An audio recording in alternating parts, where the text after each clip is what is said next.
ini bukan kelas jalannya. Kamu tahu, karena COVID kemarin beda jalan.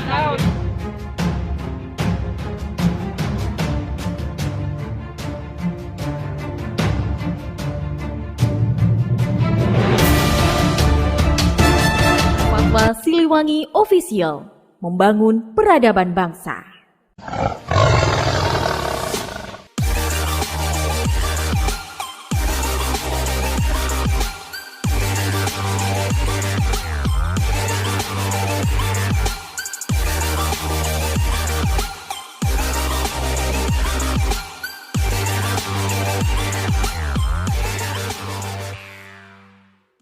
Assalamualaikum warahmatullahi wabarakatuh. Kembali bersama saya Fandi Maulana di podcast Sudut Pandang Fatwa Siliwangi Official. Dewasa ini di wilayah Kabupaten Probolinggo tengah viral aksi protes masyarakat terhadap adanya truk tronton yang mengangkut material hasil pertambangan batuan yang kerap melewati kawasan pedesaan atau kelas di jalan kabupaten.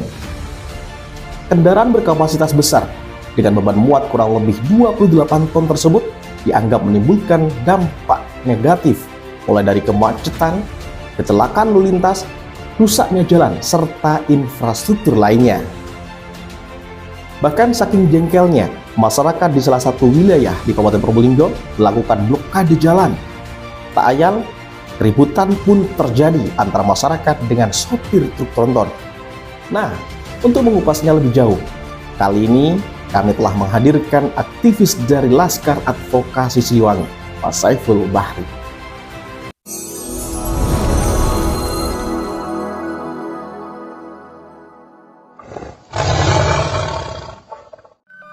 Fatwa Siliwangi Official, membangun peradaban bangsa. Pemerhati Fatwa Siliwangi Official. Nah, kali ini sudah ada Mas Saiful ya di studio. Nah, apa kabar Mas Saiful? Alhamdulillah baik. Waduh, tambah ganteng aja ya sore hari ini ya. Mas Saiful, saya ingin minta tanggapan Anda terkait maraknya aksi protes masyarakat atas kasus truk tronton yang melewati bukan kelas jalannya ini. Ya miris sekali ya, dan saya rasa hal itu tidak terjadi jika aparat terkait seperti Dinas Perhubungan dan Satlantas Polres Probolinggo segera mengambil tindakan. Apalagi truk tronton setiap hari melewati jalan yang memang bukan menjadi kelas jalannya. Kapasitas muatan truk tronton jika dijabarkan sesuai dengan dimensi yang ada, memiliki kapasitas muatan hingga 28 ton dengan karoseri yang beragam. Mengenai kelas jalan dan semacamnya ini diatur dalam peraturan Menteri PUPR nomor 05 garing PRT garing M garing 2018 tahun 2018 tentang penetapan kelas jalan berdasarkan fungsi dan intensitas lalu lintas serta daya dukung menerima muatan sumbu terberat dan dimensi kendaraan bermotor. Terkait tindakan masyarakat nih, seperti menghalau truk tronton tersebut. Nah, apa nih pendapatnya Mas Saiful sendiri? Ya, saya ketahui itu sempat viral di beberapa media sosial ya. Dan sepertinya aksi tindakan itu terjadi di wilayah Genggong, Panjarakan ke Selatan. Dari video yang beredar, mereka mencoba menghalau truk tronton yang melewati jalan di beberapa desa tersebut. Kalau menurut saya, itu bentuk protes dan kekecewaan dari masyarakat yang tidak menginginkan infrastruktur jalan di desanya rusak. Ditambah lagi kemacetan dan rawan terjadi kecelakaan lalu lintas. Apalagi berdasar kabar yang beredar, truk tronton mengangkut material ini dari hasil pertambangan batuan di wilayah Condong, Kecamatan Gading, yang dimana hal itu untuk kepentingan profit gitu.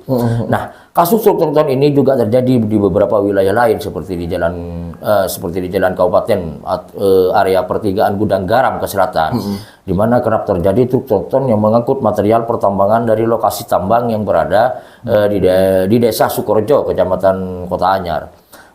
Padahal bukan hanya kerusakan jalan yang terancam di sana. Di area jalan kabupaten ini juga terdapat jembatan tua yang menjadi penghubung beberapa desa di kecamatan tersebut. Ini bisa ambrol nanti. Kalau melihat dari progres dari truk tronton sendiri, ini kan setidaknya untuk percepatan PSN juga. Kira-kira pendapatnya, Mas Saiful? Ya, seperti yang sudah sering saya sampaikan dan kita semua tahu bahwa berkaitan dengan percepatan pelaksanaan pembangunan tol ini diatur dalam Perpres RI nomor 109 tahun 2020 tentang perubahan ketiga atas Perpres nomor 3 tahun 2016 tentang percepatan pelaksanaan proyek strategi nasional. Nah, dalam Perpres tersebut tidak ada klausul yang menyatakan bahwa dalam pelaksanaan pembangunan tol ini dihalalkan untuk menabrak aturan atau merusak infrastruktur daerah. Sepengetahuan saya, dalam Perpres ini pemerintah mempertimbangkan dan memiliki peran strategis dalam pembangunan nasional, keselarasan antar sektor dan pertimbangan distribusi proyek secara regional. Oke. Nah, pemerhati Fatwa Siliwangi Official, sepertinya kita akan membahas lebih detail lagi terkait polemik truk tronton yang masuk di wilayah kabupaten atau di bukan kelasnya. Kita akan kembali sesaat lagi, tetap di Fatwa Siliwangi Official.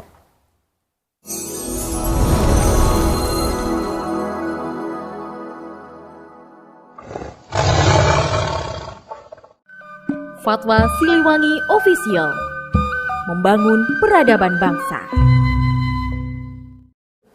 Baik, pemerhati Fatwa Siliwangi Official, masih di podcast Sudut Pandang kali ini. Nah, kita akan melanjutkan Mas Saiful. Ya. Beberapa kali di setiap kesempatan Anda itu mendesak agar Satgas PIPPAD Kabupaten Probolinggo tidak berdiam diri. Apakah saat ini Satgas tersebut sudah menjalankan tugasnya dengan optimal? Ya, berulang kali saya sampaikan dan berharap agar Satgas PIPPAD tidak mandul dan berfungsi betul dalam meningkatkan PAD. Maka untuk itu Pemkab Probolinggo harusnya mengambil langkah tegas terhadap adanya kegiatan pertambangan batuan yang belum melengkapi izin, namun telah beroperasi. Sebab saya mendapat informasi bahwa hal tersebut terjadi di wilayah Kecamatan Gading dan materialnya dikirim untuk kebutuhan pembangunan tambak di Desa Kebun Agung, ya, Kecamatan Geraksan. Padahal badan usaha yang melakukan kegiatan tambang tersebut dari hasil pengecekan kami masih dengan perizinan WIUP, wilayah izin usaha pertambangan. Nah, kegiatan usaha pertambangan berikut penjualan material harusnya dilengkapi perizinan IUP-OP. Namun jika untuk keperluan pembangunan tol harus mengantongi perizinan SIPB. Problem terkait pertambangan di Kabupaten Probolinggo ini cukup kompleks. Terbaru info yang saya dapat terjadi konflik, ya, lahan antara warga dengan pengusaha tambang. Dan itu terjadi di wilayah Kecamatan Kota Anyar. Bahkan salah satu kasus tersebut informasinya masuk ke pelaporan kepada Polres Probolinggo. Oke. Nah, seharusnya sebelum melakukan eksploitasi tanah, pihak perusahaan menyelesaikan terlebih dahulu hak atas tanah dengan pemegang atas hak tanah tersebut. Hal itu diatur secara jelas dalam Peraturan Pemerintah RI Nomor 96 Tahun 2021 tentang pelaksanaan kegiatan usaha pertambangan mineral dan batu bara. Oke, dari pendapatnya Mas Saiful sendiri, kenapa bisa perizinannya itu dikeluarkan? Yang di wilayah Kecamatan Kota Anyar itu, ya, itu juga yang terjadi, itu juga yang menjadi pertanyaan besar kita semua gitu. Bahkan SIPB-nya itu juga sudah turun dan sekarang saya amati sudah melakukan kegiatan pertambangan. Namun ini menjadi catatan penting bagi kita semua, khususnya bagi pejabat lah, ya, yang memiliki kewenangan dalam penerbitan WIUP maupun SIPB, agar supaya lebih selektif dan cermat sebelum mengeluarkan perizinan seperti itu. Oke, terakhir Mas Saiful, closing statement dari sekian permasalahan yang ada dalam permasalahan tol Probowangi ini. Ya, saya sebagai putra daerah, masyarakat Kabupaten Probolinggo berharap agar semua pihak terkait, khususnya kontraktor pelaksana, pengusaha tambang dan lainnya, mematuhi rambu-rambu peraturan yang ada.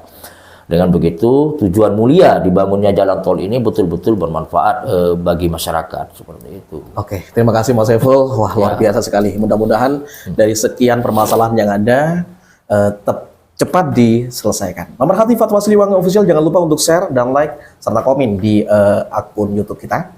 Kita akan kembali di podcast selanjutnya bersama saya Fandi Maulana. Terima kasih, sampai jumpa.